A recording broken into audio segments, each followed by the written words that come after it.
Ooh, hello. Are we live? Are we live? Yep. There's a little more latency there than usual. So, welcome back to the advent of syntran. This is day 15. Let's make a new directory.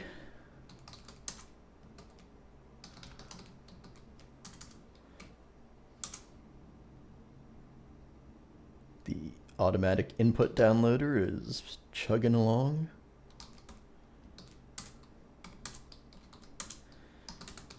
And there's our input. Come on, NeoVim. This is one very long line with almost 23,000 characters. So it's only one line though, but it's very long.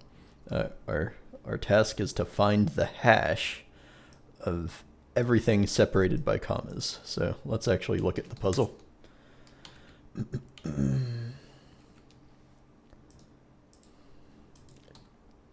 Gotta go to day 15. So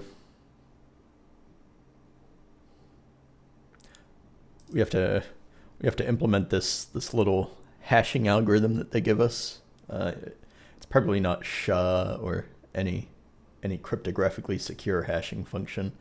It's relatively simple. We need the ASCII code of a character. Then you add that to the hash, then you multiply that by 17, and then you take that modulo 256. So that doesn't sound too difficult. The problem is I don't have a way to get the ASCII code for a character in syntran. So I have to do a little bit of prerequisite work here to make an intrinsic ASCII decoder or encoder. I would say it's a decoder in syntran. To give me the integer value of a character. There was this thing we did. Which day was that? It was the camel cards day. Was that day 7?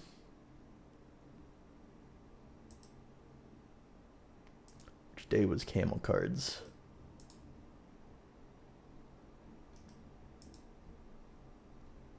Yeah, day 7 was camel cards. So there was this thing we did on day 7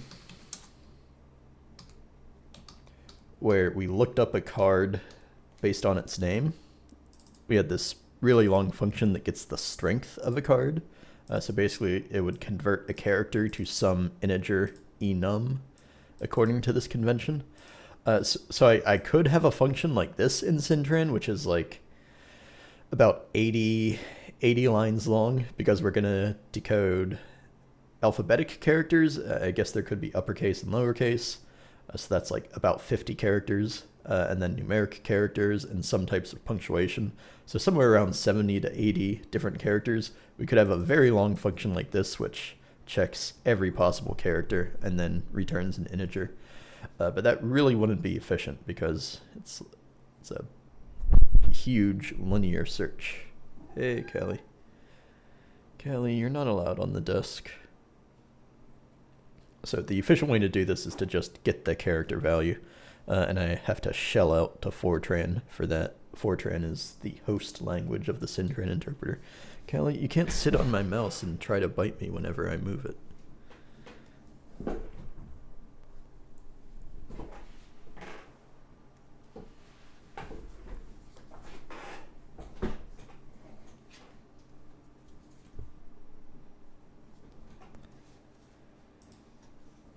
So the right place to do this is in the syntran language.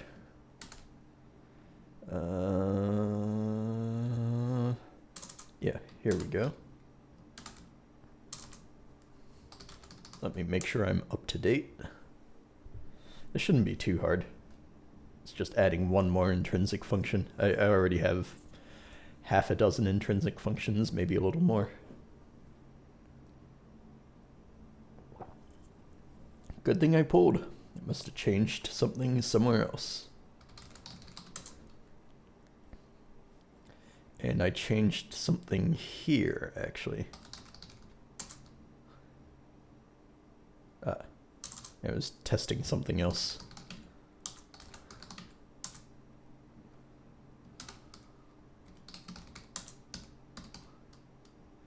This is not relevant.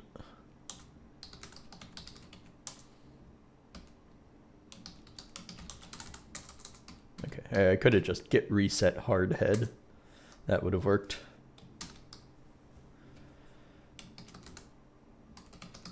This should be in core, where I have my intrinsic functions. This is my function that declares intrinsic functions.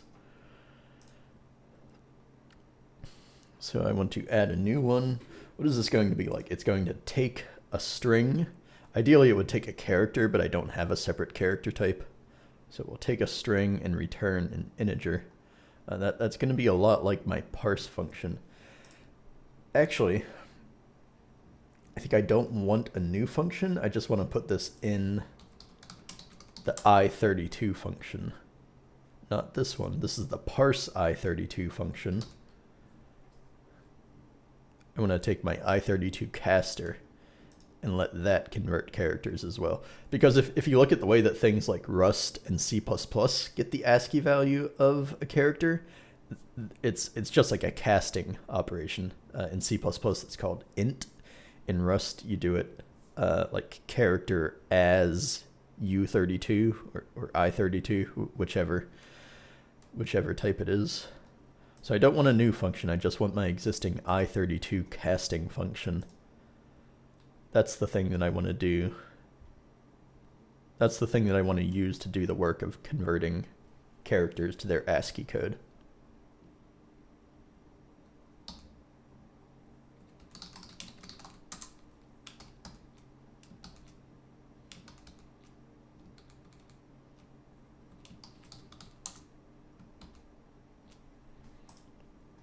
So this is where the i32 function gets evaluated.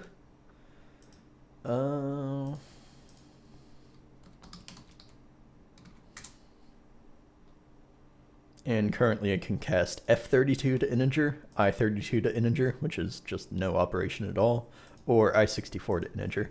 And if you try to convert a character, it will tell you that it can't do it. So if I run syntran here,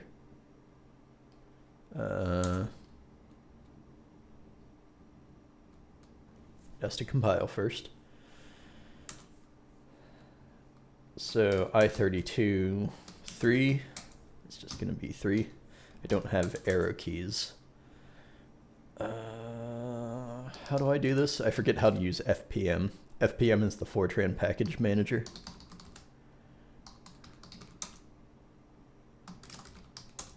There we go. I have arrow keys now. Arrow keys are really cool, and to use arrow keys, I have to use rlwrap. So i32 of 3, that's just 3. If you take, well, 64-bit integer is going to fail. Yeah, it overflows. There should be a way to handle that error somehow, but that's beside the point. You can do floats casted to ints. I think this will be a nearest integer, so 3.1, and I think 2.9 will also become 3. Oh, no, it's truncation, or floor. I forgot how that worked. But if you try to do a character, it will say it can't do it. Can't convert from string to integer. So we need to add that.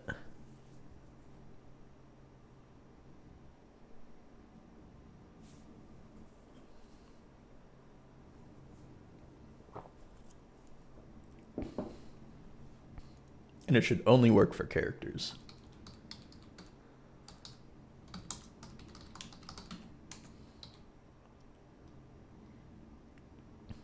So if you try to do a string of length longer than 1, it shouldn't work.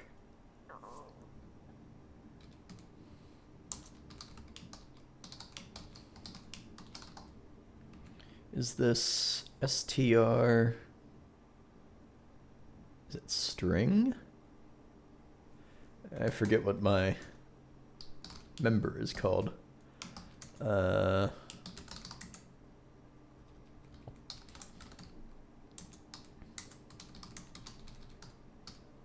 this isn't right, but I need to look this up. Okay, it's str. For some reason, I didn't see that in the tab completion options. What was this? Where was I? I have no idea which line number I was at, so I just searched for what I just wrote. So it was str, right? If it's length 1, we can do this. And the fortran function for this is called iachar. It's the integer of the ASCII character value. So I stands for integer, A stands for ASCII, and then char. In C++, this would just be int. In Rust, this would be character as U32. And if it's not length 1, I also want to throw this error. Or, I'm not really throwing an error because I don't have throw catch error handling. It doesn't exist in Fortran anyway. It just prints an error message and then aborts immediately.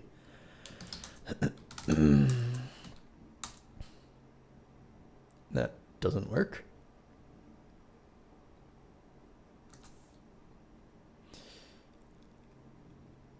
Oh, right. Like I have a nested string type, so this isn't really a string. That's a character. It wasn't that. I've done something terrible.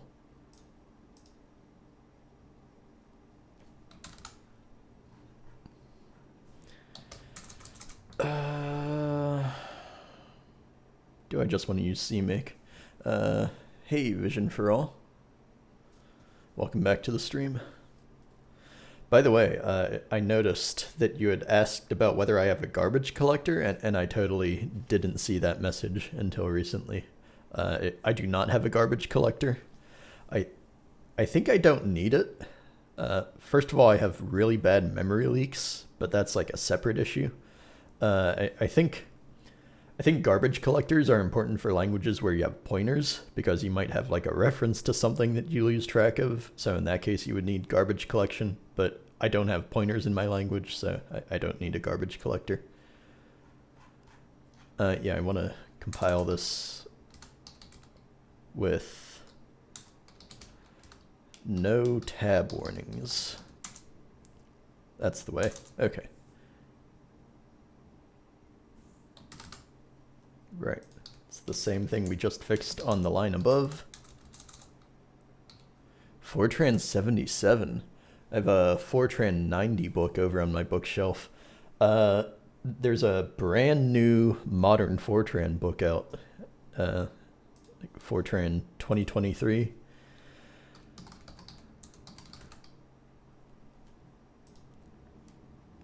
People are posting about it. It's the hot topic on the Fortran forums. Yeah, Modern Fortran Explained. It's published in 2023, so it's not necessarily on the 2023 edition of the Fortran language. Is that the most recent standard? Oh, yeah, Incorporating Fortran 2023. So your book is, what, almost 50 years behind? Like 50 or 40, 46 years behind?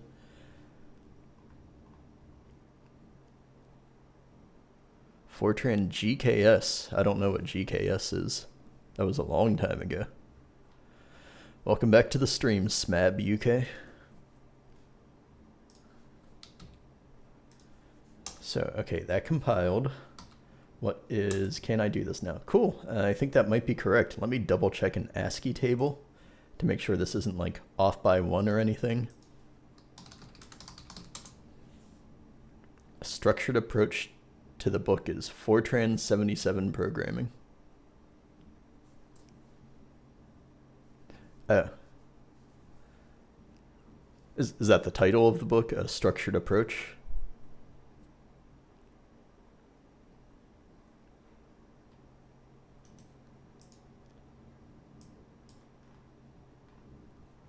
So C should be 99, lowercase c should be 99. Where? These are like special characters. Just show it to me all in one table. C is 99. Is that decimal? Yeah, that's decimal. Okay, so I think this is right. Oh, GKS is the graphical kernel system. So did you have like a GUI written in Fortran?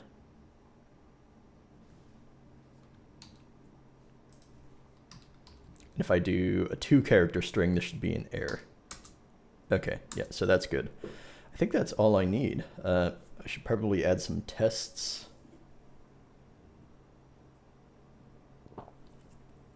One of the first. I've never tried to do anything graphical in Fortran. I think the modern way to do that is do it in C or C++ and then just call it from Fortran. Porting an early GUI to a Multics system. Wow. Multics was the predecessor to Unix. That's a long time ago. Okay, so I need to add some tests.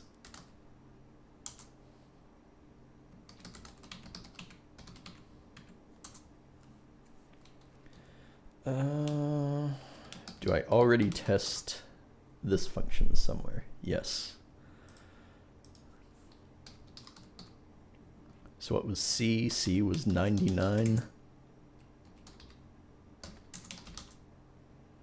Will this test pass? I remember nothing about it. Well, it was a long time ago. And I don't think anybody is doing graphics in Fortran anymore.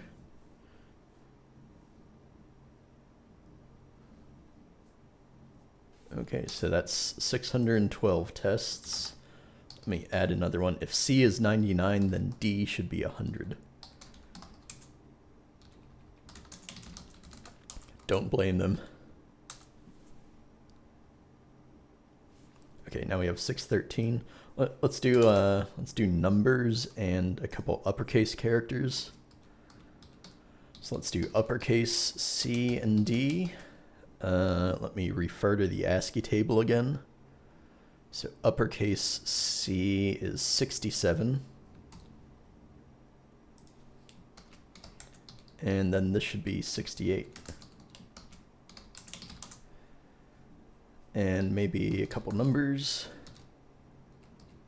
1 and 2.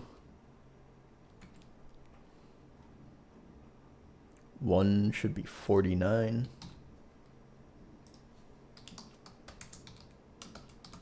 And maybe some punctuation. I'm not going to exhaustively test everything, but I just want to cover a few bases. Maybe parentheses? Why not? Oh, these are printable characters. Yeah, so all of these are control characters. I'm not going to bother testing those. Let's do 40 and 41 for left and right parentheses.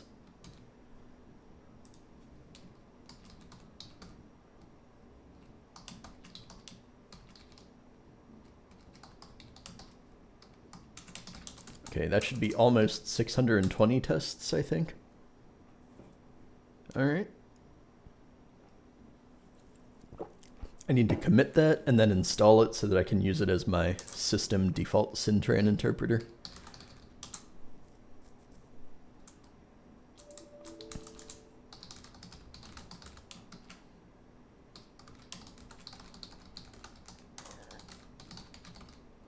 I'm gonna type behind my webcam, so bear with me.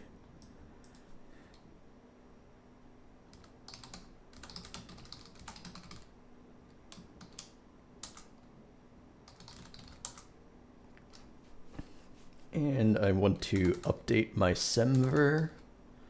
So let's call this syntran 0.0.30 now. I'm doing semver wrong. I'm supposed to be updating the minor version while I'm at 0 point something, but I just started updating the patch version instead. So I have to keep doing it that way for consistency.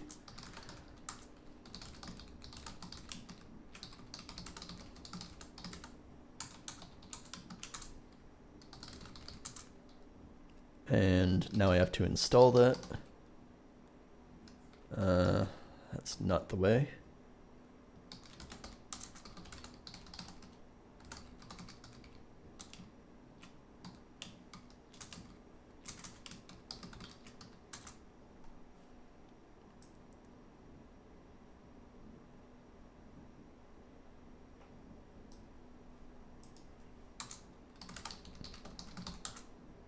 Okay.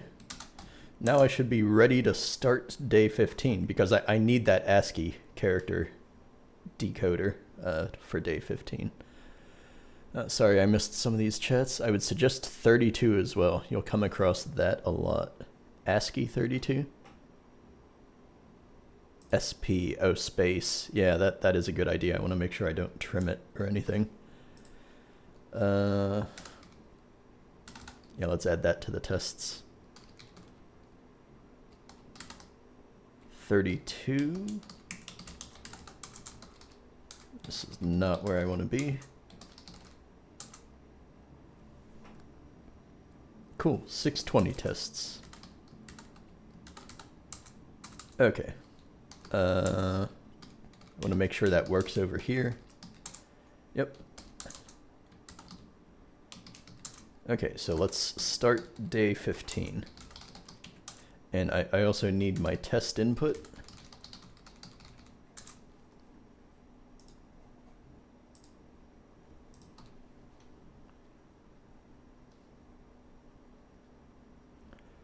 So they give us a list of things that are separated by commas, and you have to get the hash of this string and add it to your total, and then get the hash of this string separately from the hash of the first string, and add up all of those sub hashes.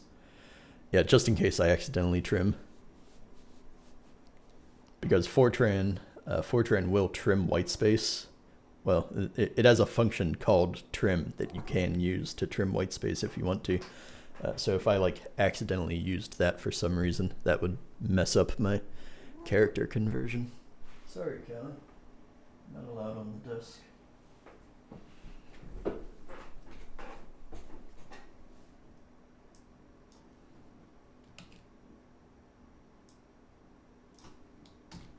Oh, yeah, I need the test input. So is this the test input?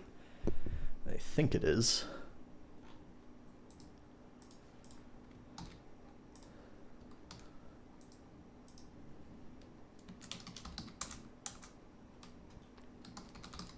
So I should be able to echo that. And now what I have to do is split this into comma separated substrings and then get the hash of each one of those. So I don't even need to loop through lines because there's only one line in this file.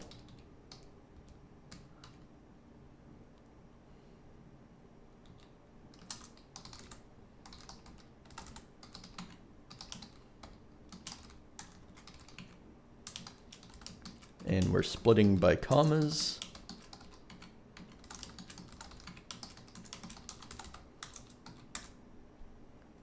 So it's printing basically the same thing. I think I want to change the way this works. I need to wrap each of these in quotes when I print it, but this is just the way that syntran works. It adds a comma and a space in between every string. So if you have a string that already contains commas, this can be very confusing to look at this output. But I think that is right. And now I have to iterate through those and get the hash of each one. Hashcat.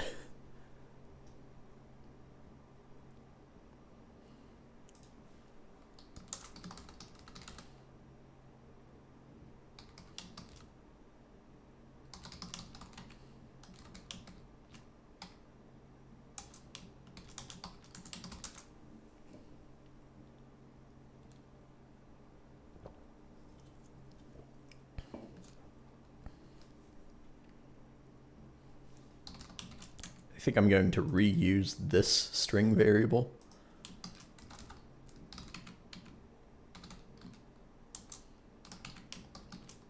Now, let me double check that I have this without any extra commas or anything that I don't want to be included.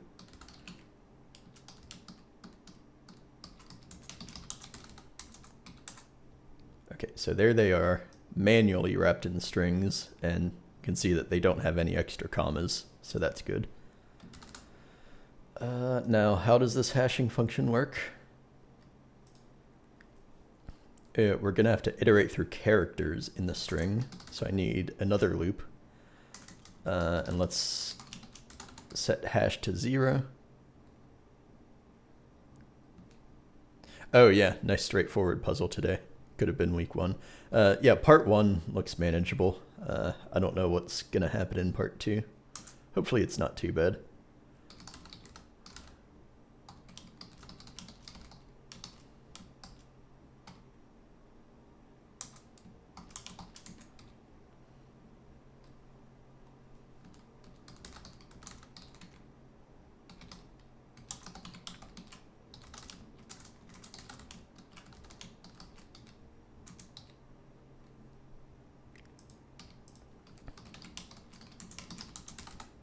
It should print each character on a separate line. Yep. I probably didn't need to check that, but better safe than sorry.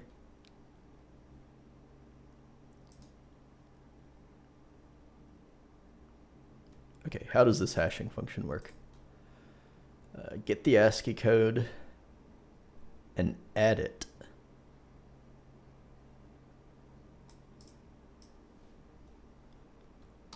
So hash plus equals the ASCII value of this character, and then multiply it by 17.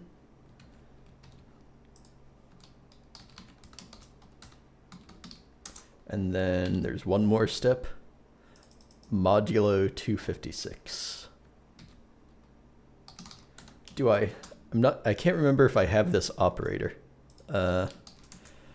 Compound assignment operators are a little bit work in progress. I definitely have plus equals, and I definitely have times equals. I think I did add modulo equals recently. So let me see what that is for each string.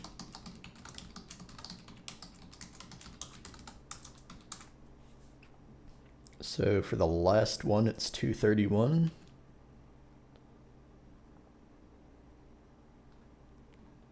The last one is 231. Before that is 214. Those are both right. And now I just have to add these up. So sum is already initialized to 0. And now sum plus equals hash. I think that should be it. 1320. That's right for the test input. Let's run the real input.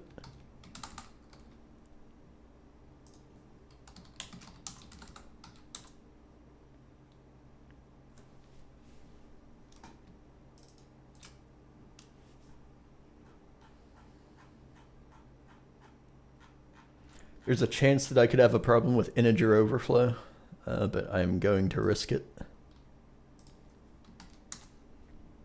Cool, yeah, not too bad today. Less than half an hour.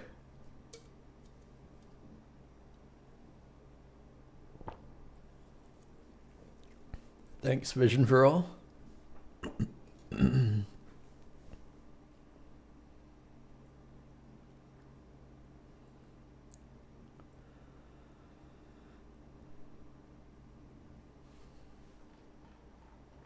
This is a long part 2.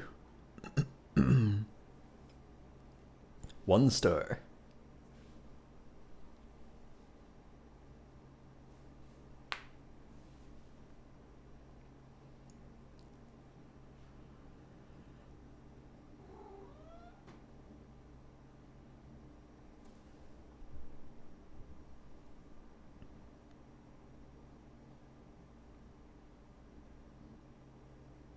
Oh, hash map.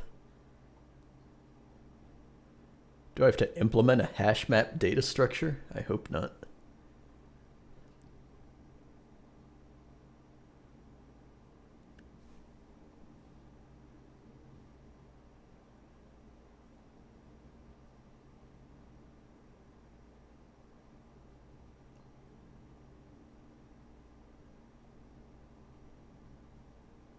The hash cat. She's right there. She's off camera, but she is nearby.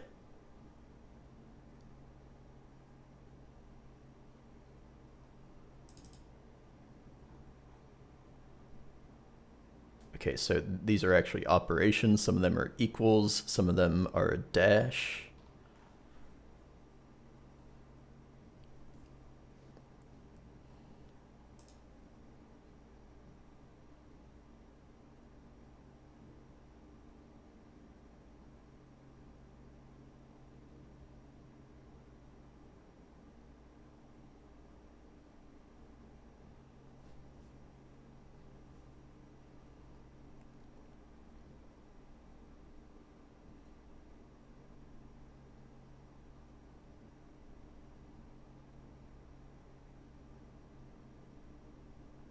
Oh, good. We don't have to deal with hash clashes.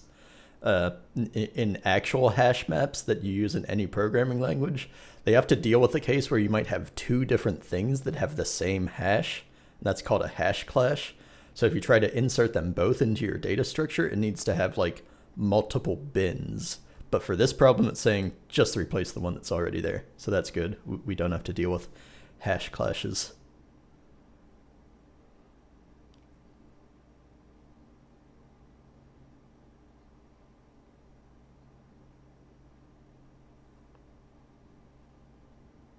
Oh, wait. Immediately. Oh. Okay, so we do have to deal with hash clashes. I read that exactly the wrong way.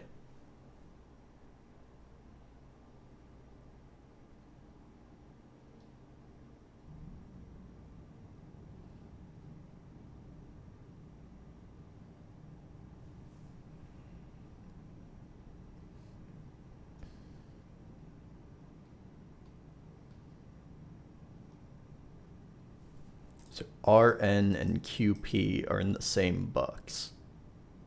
Oh wait, no. Box 0 and box 1. Okay, Rn and Cm are in the same box. They're both in box 0.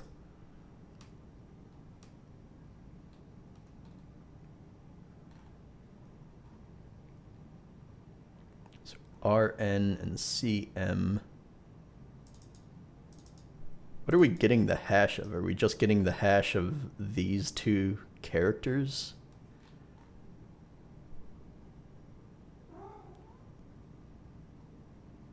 Sequence of letters indicates the label. Okay, yeah, so we just get the hash of the two characters, the first two characters. Not the equals and not the number. Hey, Kelly, there's the hash cat. Kelly.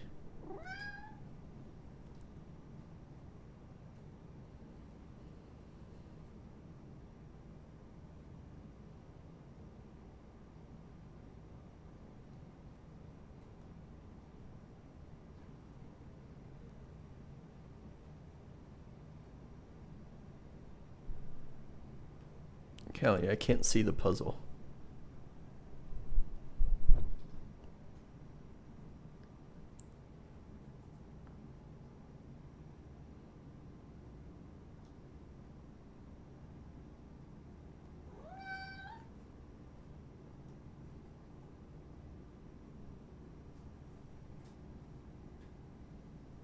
Kelly, I'm sorry, you have to move.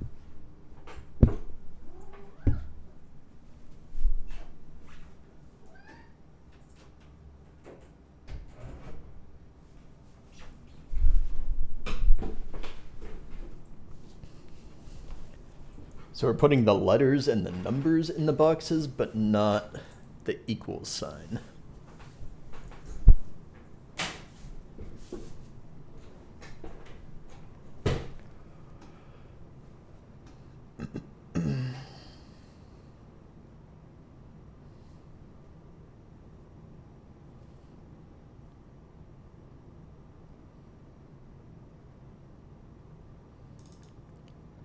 So when it says QP minus, basically we're popping QP out of its box. So this was in box 1, but after QP minus, that gets popped out of the box.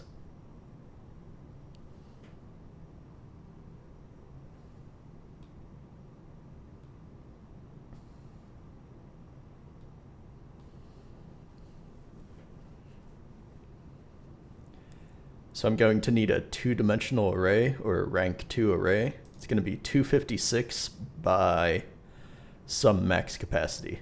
I don't know what that capacity is. Here you need at least a capacity of 3, because you have 3 hash clashes that are all in here. But it's probably going to be much bigger than that for the real input.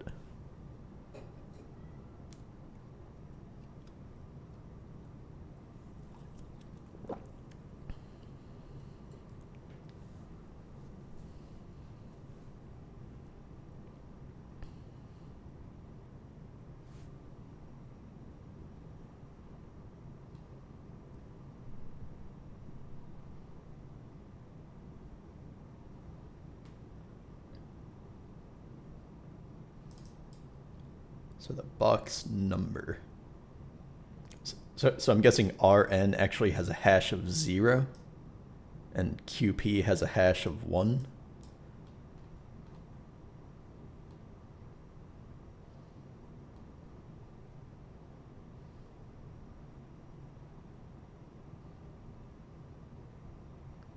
Okay.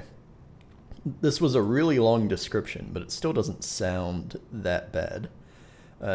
The only tricky part is the hash clashes and then popping things out, because when you pop something out, you have to shift all of the lenses that were in there behind it.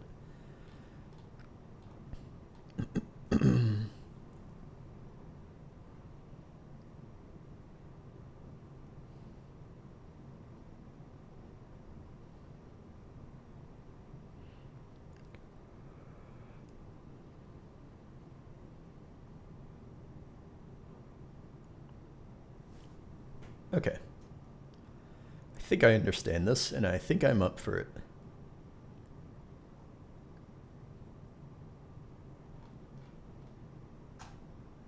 So I think I need to have this open in my other monitor, because it is a fairly long puzzle prompt.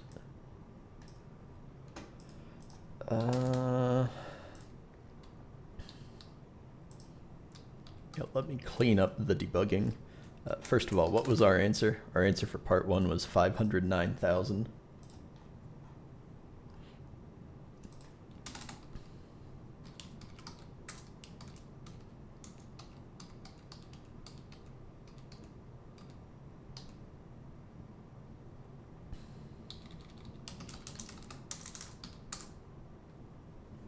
Okay, so that just prints the answer now. That's good. And now I will copy and paste this and make it part 2.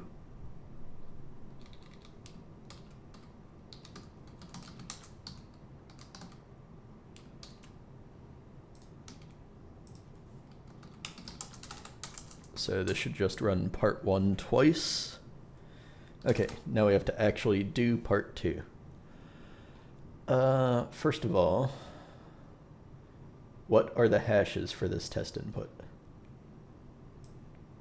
So they're saying that Rn goes in box 0. I never actually did the hash of Rn. I did the hash of Rn equals 1. So I think what they're saying is the hash of Rn is 0, and I just want to confirm that.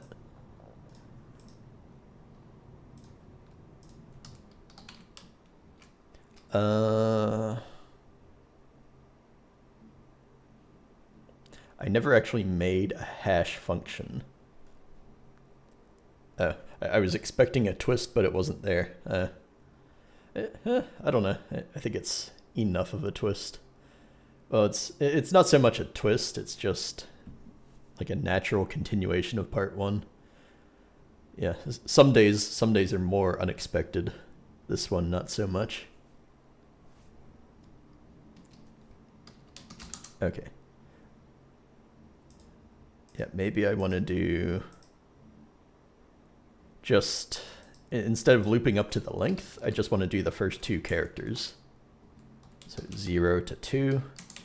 These loops are not inclusive of the upper bound. So this is the first two characters. I guess it depends on the language you're using. Yeah. Well, does it? Because like if you did this in a language that already has hash maps, would you use the built-in hash map, or would you just implement it yourself? Because like it depends very much on the hashing function. And if you're using the built-in hash map feature of your language, it might use a different hashing function that doesn't give you the right answer that you need for this problem. Oh, you use the built-in. Okay. I want to do the test input.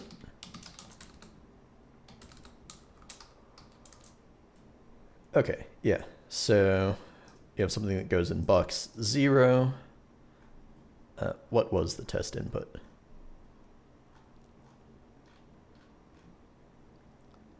0.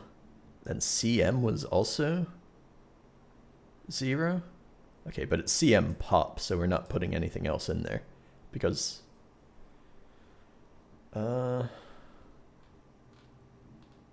because CM has not been pushed yet. So nothing happens here. But for looking up and storing the lenses, oh, not for hashing, yeah.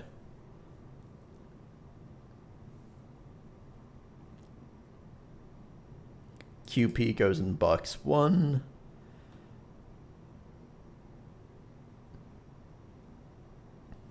And then we have a few box 3s. Okay, so this makes sense given the test input.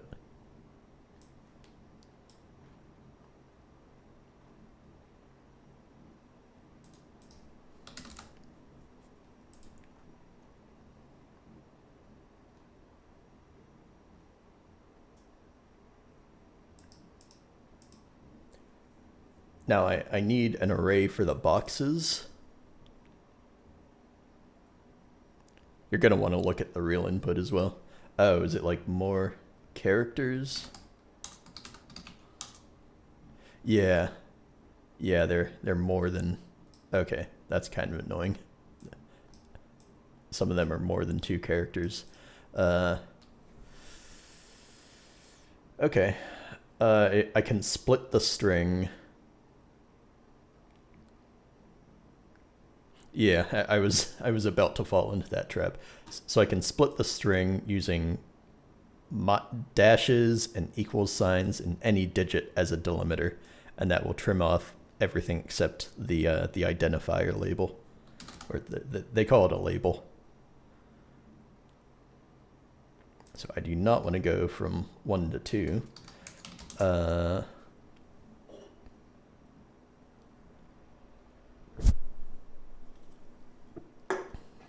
I want to split this.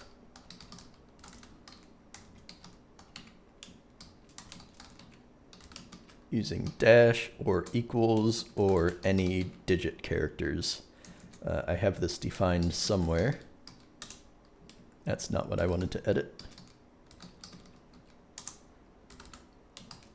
There we go.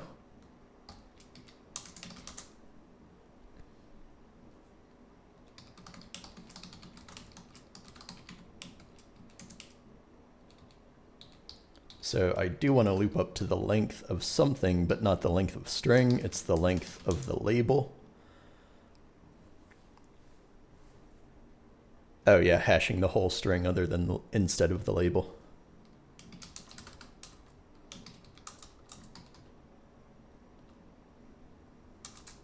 Okay, oh. Yeah, this is actually a vector. It's a vector of length 1. So, yeah, this looks bad, but this is just the way that syntran, this is just the way that my split function works. The split function returns a vector, and then I want 1 string out of that. Okay, so that gets labels, and I think that should work on the actual input. Now I need an array for my boxes. It's it's going to be 256 in one dimension, and then it's going to be some capacity that I'm going to hard code in the other dimension. And if it overflows that capacity, I'm going to have problems.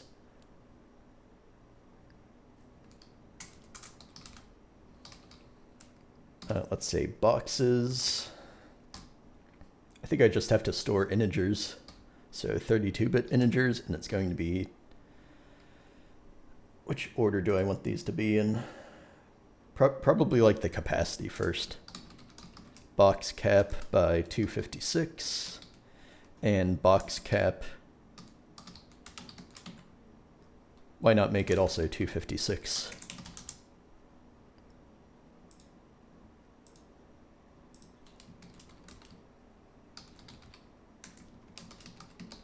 And this is the capacity for the number of hash clashes inside a single box.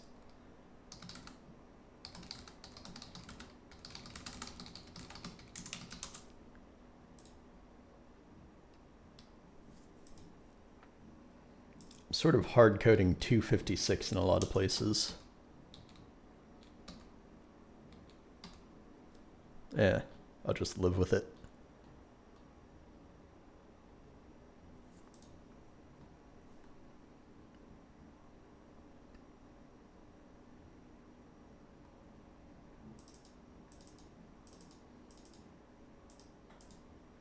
Okay, so now I need to see what the operator is. I need to see whether it's an equal sign or whether it's a dash. Because if it's an equal sign, we're pushing something into a box.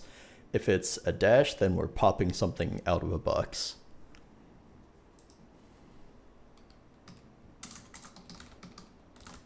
So op is the string, and it's at the length of the label plus 1. No, it's just at the length of the label.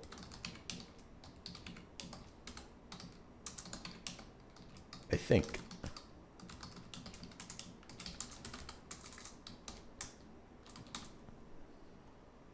Okay, so it's either an equal sign or it's a dash.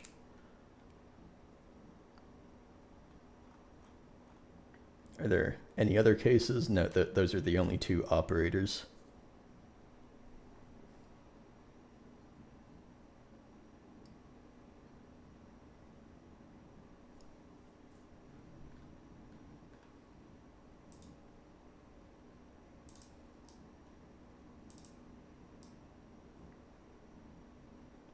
Oh. I don't just need to push the number into the box. I need to push the label and the number because the label is what resolves the hash clash. So if I'm popping something, I'm popping a certain label, and if there are multiple things in that box, I have to pop the one with the right label, not like the other ones that have clashed into the box.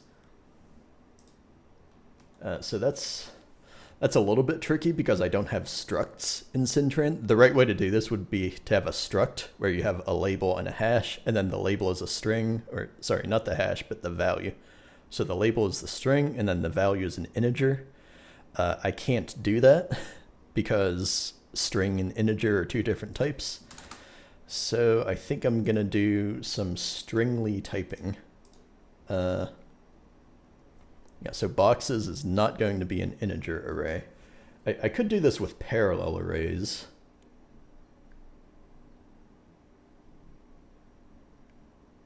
Yeah, maybe that's a better way to do it.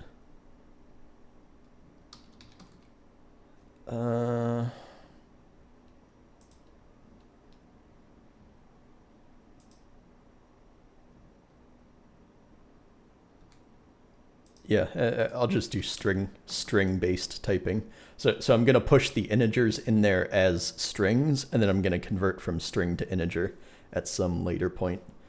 And now this needs to be 2 by box capacity by 256, because the 2 means that there's the label and the value.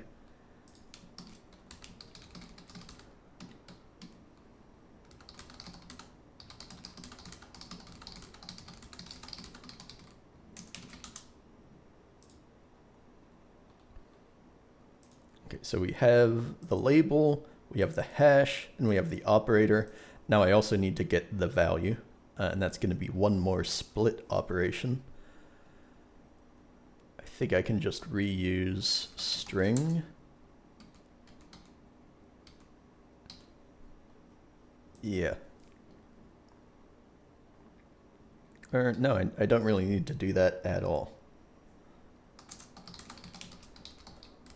So the value is the string from the length of the label plus 1 up to the end of the string. So that's len str. And this is the integer as a string. I'm going to keep it like that because my boxes are an array of strings. I can't push any integers into it. I need a little extra white space in here.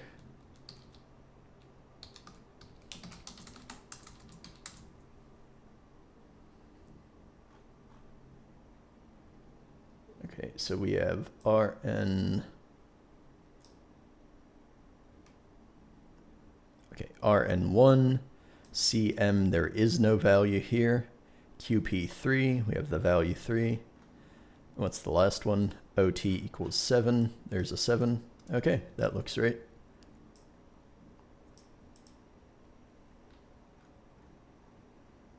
Oh, I also need to keep track.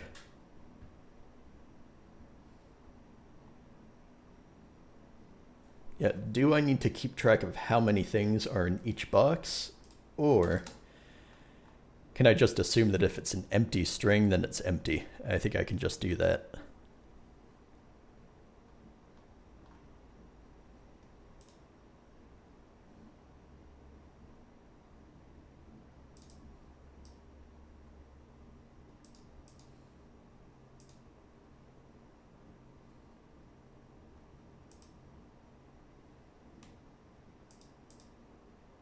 So I only need the value if the operator is the equals sign.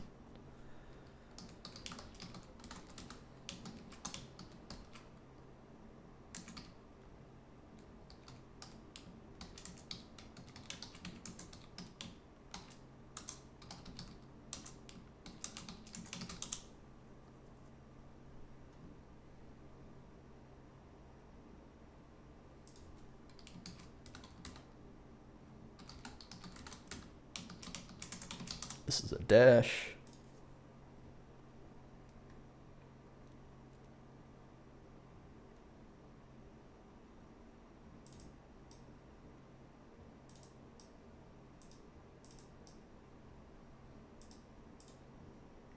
Okay, so the prompt describes what to do for the dash operator first, so I think I'm going to implement that first. So if we pop something out of the box, we need to find something with that label.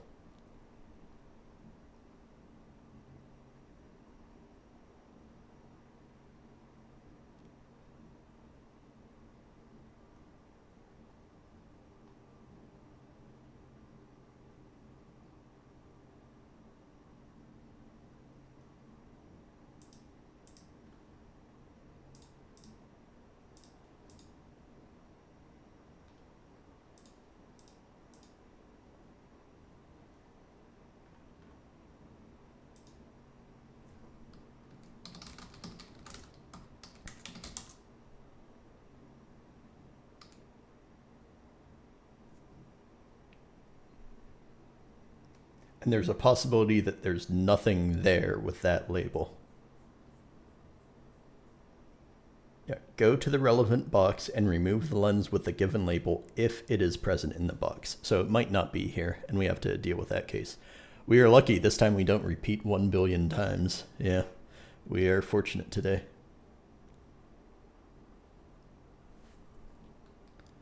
So while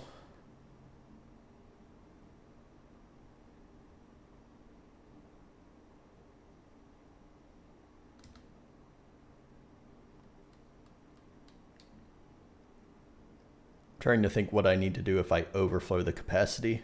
I might just not worry about it and see what happens.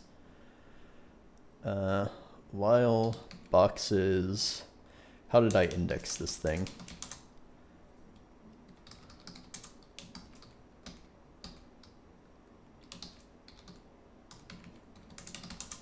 So we have a dimension for the label versus the value, then we have a dimension for the capacity, and then we have 256 different boxes. So we know this one, this is going to be indexed by the hash. So the label is going to be at 0, and then this is that index, and then this is the hash. So while that is not equal to the label, we're going to keep incrementing iBox.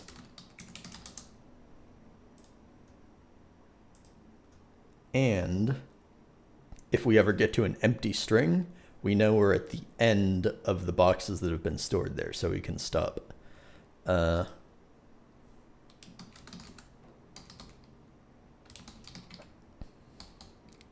if the same thing is ever an empty string,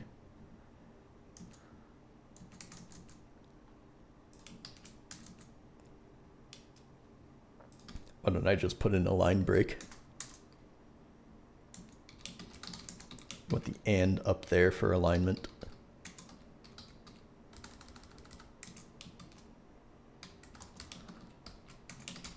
So if we get to an empty string, we can stop checking because we're always going to have the things in the boxes shifted towards like the lowest iBox values possible.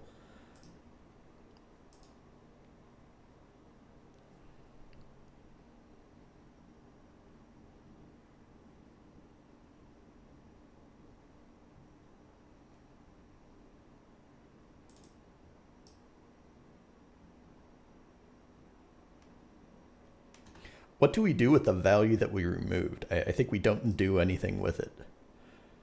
So like here it says pop CM, but we don't have a CM.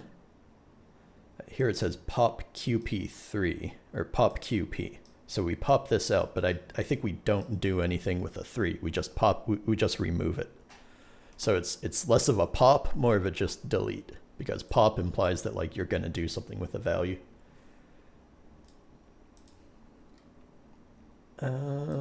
Let me just search for that real quick. Remove. Yeah. We're just inserting and removing, but we're not doing anything with the removed values. But then we have to shift everything that was after it.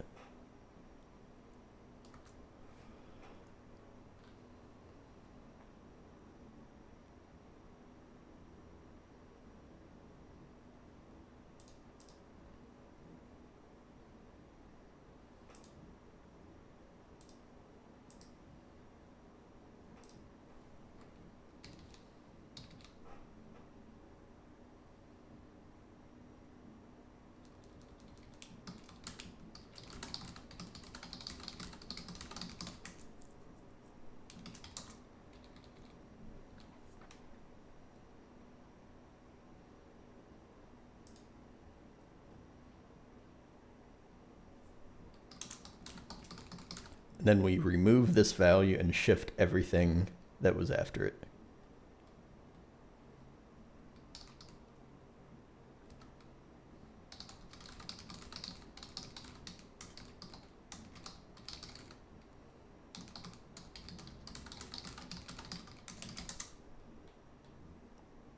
But if we didn't find it, then we don't have to do anything.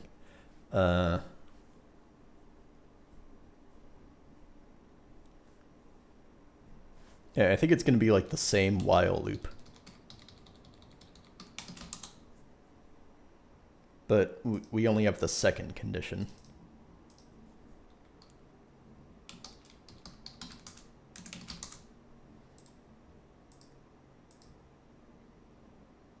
So what we're going to do is we're going to shift the next box into the current box. And that will be like this. So box 0, iBox hash equals, not double equals, equals boxes 0, iBox plus 1 hash. This is just shifting the thing that was to the right, or whichever direction it was in the way that you're conceptualizing this data structure. So that's the value, and we have to shift, no, that's the label, and then we have to shift the value too. So that's at index 1. for that index.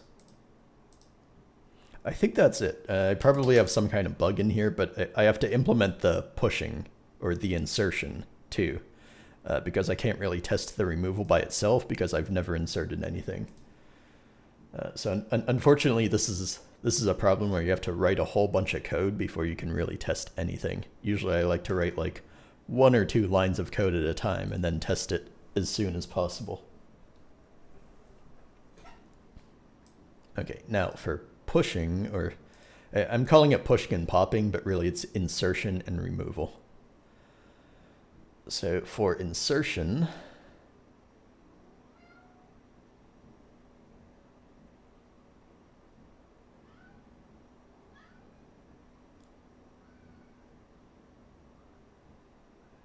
yeah, so if that label already exists, we replace it and we don't move anything else. If it's not there, then we add it to the end of the boxes. Okay.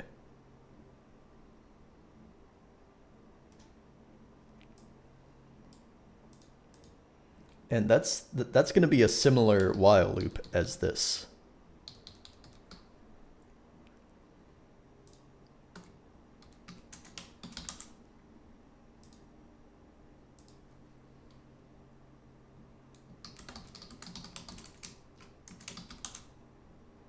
So there's always the case that this doesn't exist yet.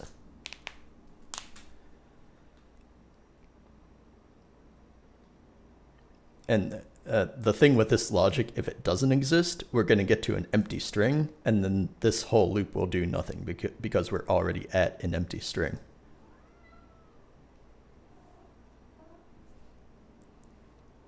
Yeah, Eric was sneaky with this one.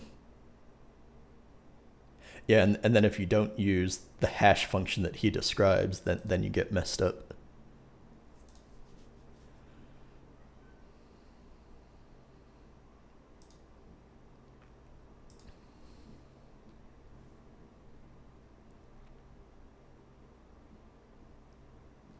So this will either get us to the box with a current label and we just replace it, or it will take us to the end of the array of the things that we filled in so far. So in either case, this gets us to the right iBox value, and then we have to insert the label and the value. So it's going to be like this. We're going to assign 2 different things. So this is the insert operation, and this is the removal operation.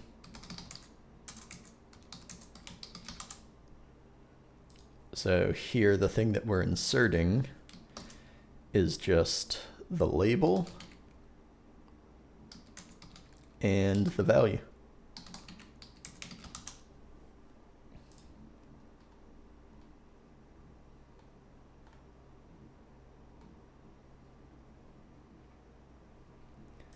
That might be it. I think I can just print out my boxes array and see what that looks like. It might be laid out differently than puzzle input, but it should be somewhat human readable.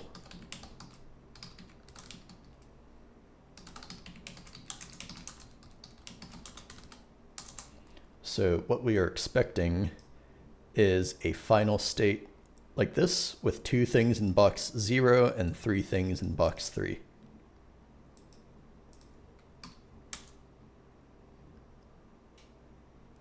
That looks like an infinite loop. Where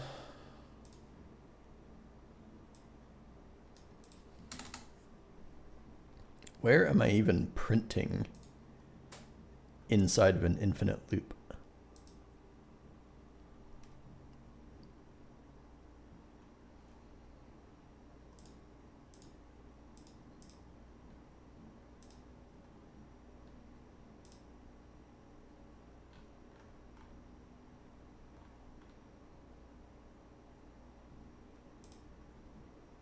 I think something got messed up.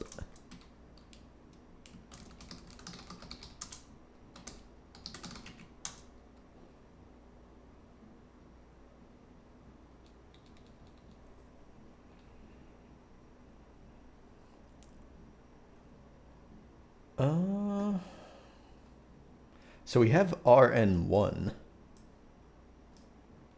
And that is correct at least. But it's also the first thing that we pushed. So maybe I just pushed one thing and then got completely messed up. Oh, we forgot to trim?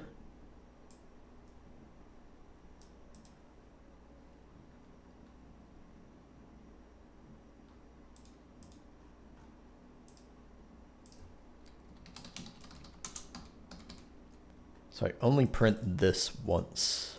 What about op? Okay, I have a second op.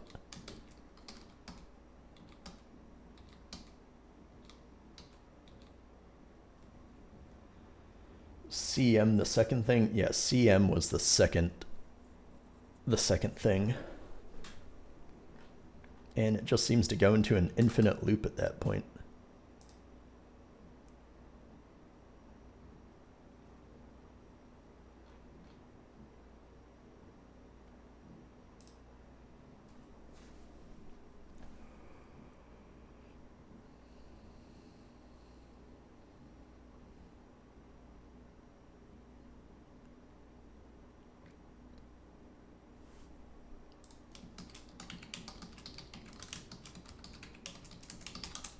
How? I don't want to print the boxes there. I want to print the boxes at the end.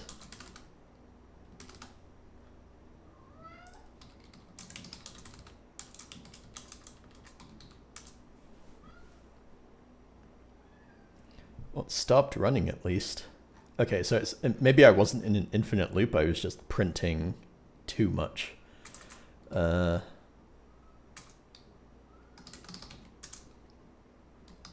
Okay, yeah, so we're parsing lots of operations. And then, what do we end up with?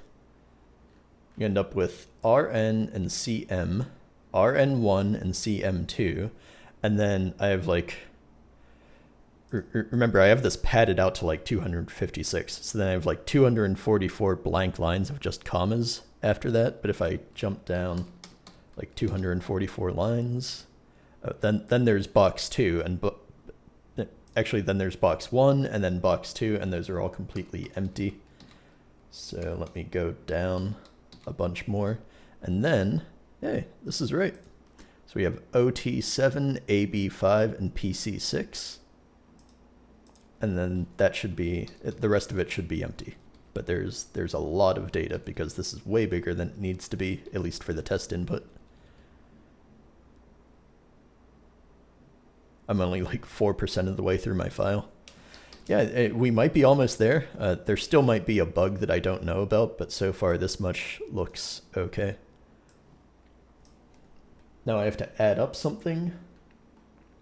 I have to add up like the box index times the slot index times the value that's stored in there. So I have to have one more loop after I have all the boxes.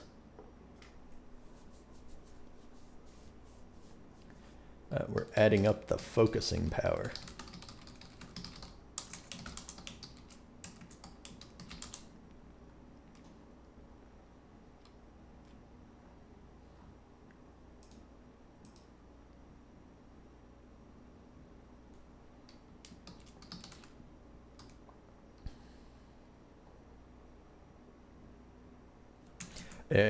I'm calling this iBox, but it should really be iSlot. I think I want to rename this.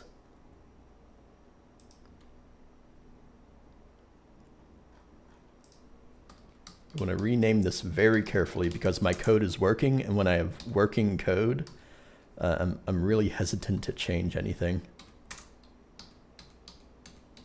So do I use this variable name anywhere else that I don't want to rename?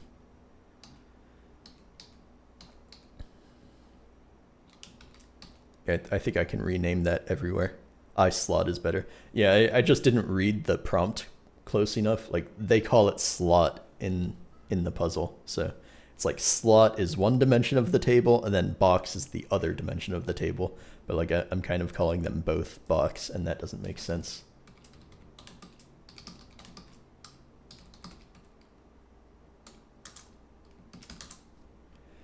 There we go. I think that should do the same thing.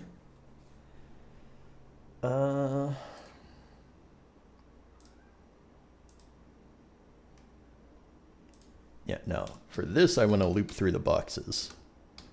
So this is going to go up to 256. And then we only care about things that are non-empty. So I just want a while loop like this.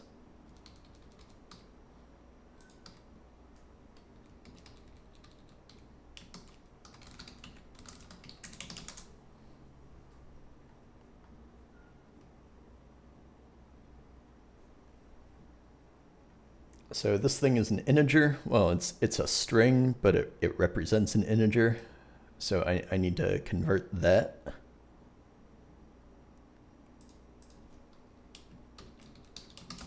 And the index 0 is the label. I don't care about the label. So this is going to add up the sum.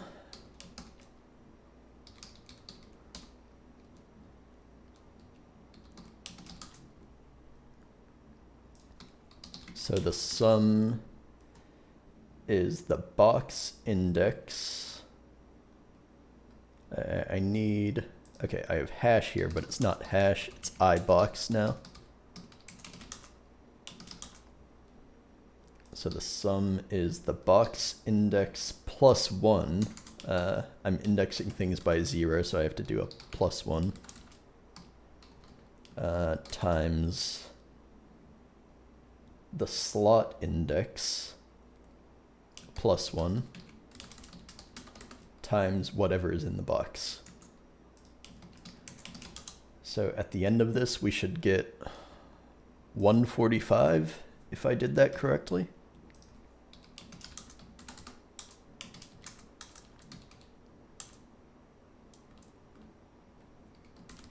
For ibox in. That's how loops work. Oh, yeah, and this is a string, so I have to parse I32.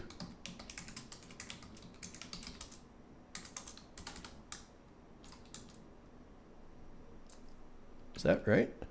Well, that went pretty smoothly. Let me try that on the real input.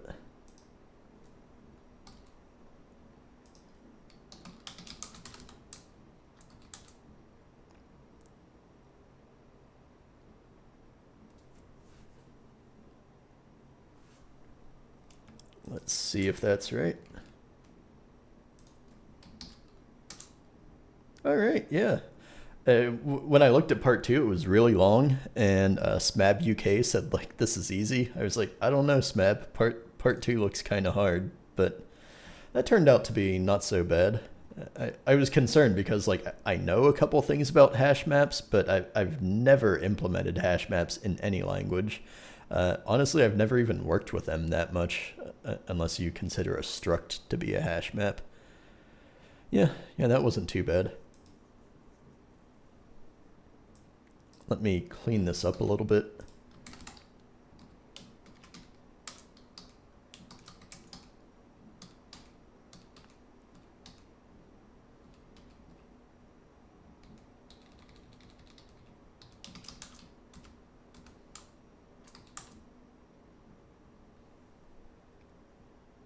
More of a list than a hash map. Well, it's not a linked list. I think it is a hash map. Maybe I don't understand actual hash maps.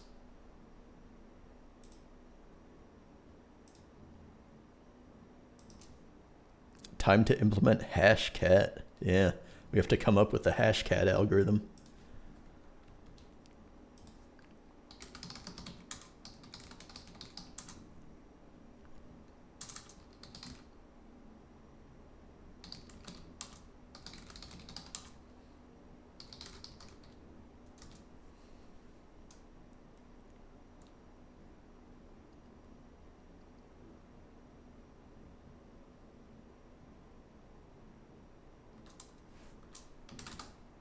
Also, I'm not doing any capacity checks. Yeah, I just guessed that a capacity of 256 might work, and I never checked if I overflowed that.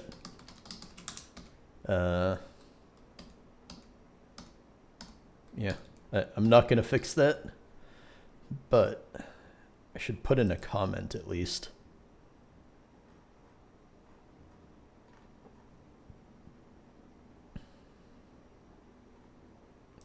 And it's, yeah, that would be relevant in pushing.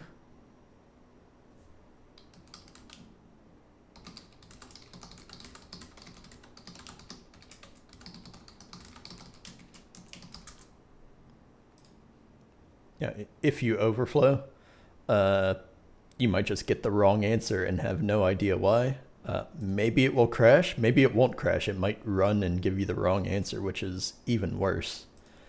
So that could happen if I set box cap too small.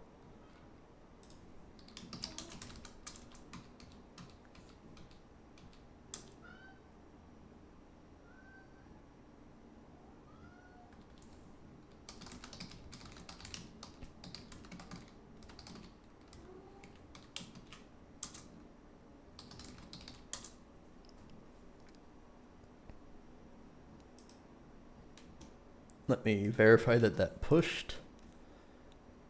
And then I think I need to give back to the Twitch community. I've never raided another channel. I think maybe I need to figure out how to do that.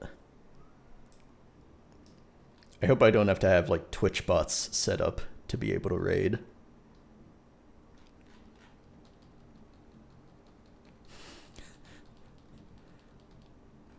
It's a really long file. Okay, so there's our code, part 1 and part 2. It was not very long either. It was less than 200 lines of code. Vision for All says raid. Yeah, I have to figure out how to do this. Maybe I need to sign in. Or maybe I'll just switch to Firefox.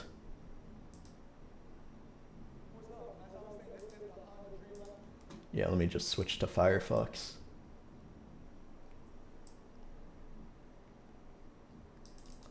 Let's see who is doing what.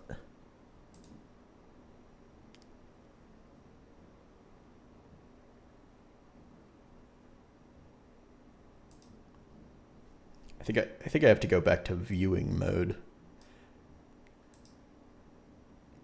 Back to Twitch.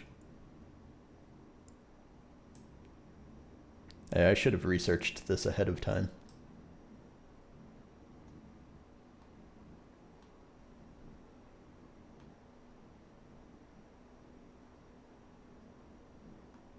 Oh my god, somebody is doing Advent of Code in COBOL.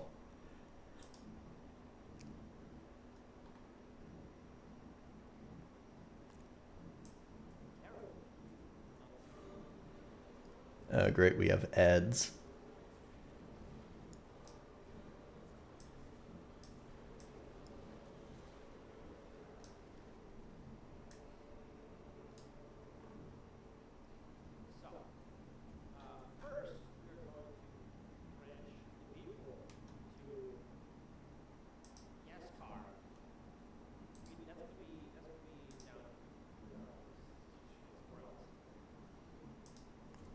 I saw somebody raid like this.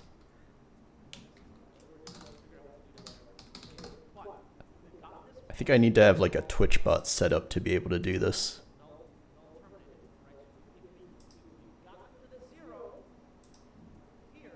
I already know. Oh, yeah, right, raid username. Is it...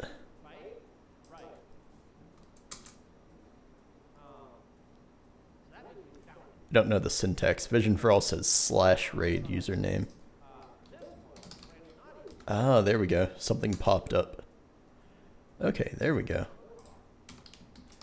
Alright, yeah, well, thanks for tuning in, everybody. I will catch you next time.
tad behind.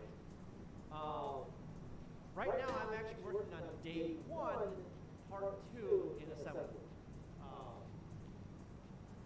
So I'm nowhere even close to current, but that's fine. That's fine. What language are you writing in? I'm curious. What language are you doing the admin of code in? I'm doing a variety of old and or terrible languages. The first one I'm doing for any day is PLB. Usually, I'm also doing Go as a supplemental on that. Help me figure out stuff. I guess I'm backwards in PLB where I just don't give the numbers enough digits sometimes in PLB. So that's cool. This doesn't look like 52. I think this is 6502. No. Hey, as a sanity check,